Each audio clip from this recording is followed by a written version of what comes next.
La puissance du silence, comment votre absence peut tout changer, Carl Jung. Avez-vous déjà remarqué ces personnes qui, sans dire un mot, semblent exercer une emprise presque magnétique sur leur entourage? Elles ne crient pas, ne supplient pas, ne s'imposent pas. Elles se retirent, simplement, et tout bascule. L'énergie change, les gens s'interrogent, cherchent à comprendre, à les retenir. Et si vous faisiez de même? Si, au lieu de réagir impulsivement à chaque provocation, vous choisissiez le silence? Si, au lieu de vous précipiter, vous optiez pour le recul? Que pensez-vous qu'il se passerait? Voici la vérité, lorsque vous cessez d'être constamment disponible émotionnellement, physiquement, mentalement, le monde autour de vous entre en crise. Pourquoi? Parce que beaucoup comptent sur vos réactions, vos impulsions, votre prévisibilité pour vous contrôler. Mais le jour où vous décidez de vous retirer, les règles du jeu changent. Ceux qui pensaient vous connaître réalisent qu'ils ne savent rien de vous. Carl Jung disait, tout ce qui nous irrite chez les autres peut nous conduire à une meilleure compréhension de nous-mêmes. Réfléchissez, quand vous devenez inaccessible, qui panique? Qui s'irrite? Qui tente de vous provoquer juste pour obtenir une réaction? Cela en dit long sur eux, bien plus que sur vous. Cette vidéo n'est pas une invitation à fuir le monde, mais à vous choisir. Elle explore ce que Jung appelait l'individuation, le chemin vers une vie authentique, entière, libre. Ce chemin commence par une arme puissante, le silence. Êtes-vous prêt à découvrir pourquoi votre absence peut transformer votre vie et vos relations? Laissez un commentaire avec « Je choisis le silence » pour montrer que vous êtes prêt à plonger dans cette sagesse profonde. Partie 1, la prison de la disponibilité excessive. Depuis l'enfance, on vous a conditionné à être toujours présent, à répondre vite, à dire « oui », même quand tout en vous criait « non ». On vous a fait croire que votre valeur dépendait de votre disponibilité pour les autres. Mais voici une vérité brutale, cette disponibilité n'est pas une vertu, c'est une cage.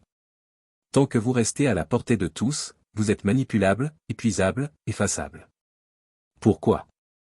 Parce que l'excès de disponibilité vous rend prévisible, et ce qui est prévisible devient un levier. Les gens vous utilisent comme un bouton d'urgence émotionnelle, ils appuient pour obtenir attention, réconfort, validation, puis vous remettent de côté. Vous ne le voyez pas, car vous êtes piégé dans l'illusion que répondre à tout prix vous rendra aimé. Mais ça ne fonctionne pas ainsi. Jung parlait de la persona, ce masque que nous portons pour être acceptés. Ce masque vous pousse à dire « ça va » quand vous suffoquez, à répondre immédiatement malgré l'épuisement, à vous justifier comme si vous deviez quoi que ce soit au monde. Être toujours disponible, c'est vous abandonner vous-même, chercher l'approbation, fuir le rejet. Mais à quel prix? Votre paix, votre énergie, votre essence. Ceux qui exigent votre présence ne veulent pas vous, ils veulent ce que vous offrez. Et plus vous donnez, moins ils vous respectent, car ce qui est trop abondant perd toute valeur. Posez-vous la question, qui mérite vraiment votre temps, votre écoute, votre présence? Ou mieux, qui mérite votre absence? Partie 2, l'énergie psychique, votre bien le plus précieux. Jung voyait l'esprit humain comme un système d'énergie. Chaque pensée, émotion, réaction consomme une partie de cette énergie psychique, limitée et précieuse. La question est, choisissez-vous où va votre énergie, ou laissez-vous le monde décider pour vous? Chaque fois que vous réagissez impulsivement à une critique, une provocation, un message inutile, vous gaspillez cette force vitale. Jung le disait clairement, ce à quoi vous résistez persiste. Plus vous réagissez, plus vous vous enchaînez. Les personnes épuisées émotionnellement ne sont pas faibles, elles sont mal orientées. Et l'épuisement vous rend vulnérable, une proie facile pour les manipulateurs, les opportunistes, ceux qui sentent que vous ne protégez pas votre énergie. Ils savent que vous réagissez à tout, que vous voulez sauver la situation, et ils en profitent. La véritable puissance réside dans la retenue, dire « non » sans culpabilité, rester silencieux sans honte, observer avant d'agir. Combien de nuits avez-vous passé à ruminer une conversation, à ressasser ce que vous auriez dû dire? C'est votre énergie qui s'échappe, nourrissant des fantômes qui n'ont plus lieu d'être. Apprenez à reconnaître vos déclencheurs, ces moments où vous perdez votre centre. Ce sont les failles par lesquelles votre énergie fuit. En les maîtrisant, vous devenez souverain, non pas froid, mais sélectif. Conservez votre énergie, et vous brisez les projections que les autres imposent sur vous. Partie 3, la manipulation silencieuse. Vous pensez être maître de vos réactions, mais la vérité est plus sombre, la plupart sont programmés, et ceux qui le comprennent vous manipulent aisément. Les opportunistes n'ont pas besoin de crier ou de menacer. Ils appuient sur vos boutons exposés, et vous réagissez, toujours. Jung appelait cela la projection, les gens attribuent aux autres ce qu'ils refusent de voir en eux-mêmes. Mais il y a plus, en étant trop disponible, vous devenez une toile vierge pour ces projections.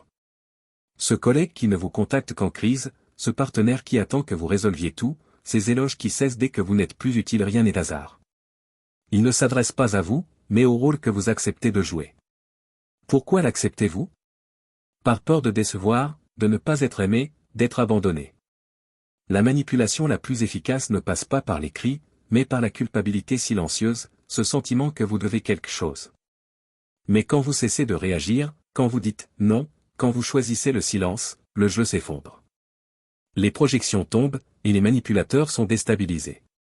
Ils ne savent plus qui vous êtes, et doivent affronter leur propre vide. Votre absence devient une menace, car elle révèle leur dépendance à votre chaos émotionnel. Êtes-vous prêt à être critiqué, incompris, pour protéger votre énergie? Partie 4, le pouvoir du silence lucide. Dans un monde bruyant où chacun veut être entendu, le silence est une arme rare et redoutable.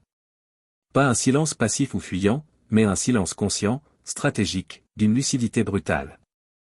Pour Jung, le silence n'est pas un vide, mais un terrain fertile pour la transformation intérieure. En cessant de réagir, vous commencez à observer les schémas émotionnels, les jeux de pouvoir, vos propres sabotages. Cette clarté est dangereuse pour ceux qui vous contrôlent. Avez-vous remarqué comment certains paniquent quand vous ne répondez pas, quand vous refusez d'expliquer? Votre silence retire leur contrôle narratif. Tant que vous parlez, vous êtes dans leur jeu, en vous taisant, vous changez les règles. Le vrai silence, c'est la maîtrise de votre énergie, le refus de vous laisser entraîner par les émotions d'autrui. C'est choisir vos combats. Jung disait que l'individuation, devenir qui vous êtes vraiment, exige ce retrait. Dans le silence, vous entendez votre propre voix, libre des interférences du monde. Mais le silence a un prix, il éloigne ceux qui ne vous aimaient que pour votre utilité. Il vous rendra étrange, distant, voire arrogant aux yeux de certains. Pourtant, ce n'est pas un recul, c'est une souveraineté. Le silence force les autres à confronter leur propre bruit intérieur, révélant leur vérité. Partie 5, la renaissance par l'absence. Quand vous cessez d'être disponible, un changement profond s'opère. D'abord, le silence vous dérange, vous fait douter, avez-vous été trop dur? Perdrez-vous ceux qui vous apprécient? Mais peu à peu, ce silence purifie, apaise, guérit. Puis vient la solitude, pas celle du vide, mais celle de la présence totale à soi. C'est la solitude des forts, de ceux qui ne se trahissent plus pour plaire. Dans cet espace, la confusion laisse vers la clarté, l'anxiété à la paix, le besoin à la plénitude. Jung expliquait que l'individuation exige de s'éloigner du collectif, de retirer le masque, de marcher seul. En devenant indisponible, vous ne vous fuyez pas, vous revenez à vous. Ceux qui s'offusquent de votre absence ne voulaient pas vous, mais le rôle que vous jouiez. Vous perdrez des gens, mais vous vous trouverez. Vous vous éloignerez de certains lieux, mais vous reconnecterez avec votre essence. Vous serez incompris, mais enfin respecté. Votre rareté vous rend précieux, inoubliable. C'est une renaissance, un refus des miettes émotionnelles, des jeux psychologiques, des vides déguisés en amour. Vous n'acceptez plus que ce qui résonne avec votre paix, votre vérité, votre intégrité. Cette conclusion est un appel à vous choisir, à protéger votre énergie, à devenir un mystère pour ceux qui vous prenaient pour acquis. Le silence n'est pas une faiblesse, mais une force qui redessine les dynamiques autour de vous. En cessant d'être disponible, vous brisez les chaînes de la manipulation, vous reclaimiez votre souveraineté, vous vous rapprochez de votre essence. Jung nous enseigne que la liberté n'est quand nous cessons de vivre pour l'approbation des autres. Êtes-vous prêt à être incompris, rejeté, voire détesté pour défendre votre paix? Écrivez dans les commentaires « Je choisis ma paix » pour affirmer votre engagement. Si ce message vous a touché, likez, partagez, et abonnez-vous pour explorer davantage la sagesse de Jung. La prochaine vidéo est essentielle, ne la maniez pas. Merci de nous avoir suivis, et à bientôt pour continuer ce voyage vers votre liberté intérieure.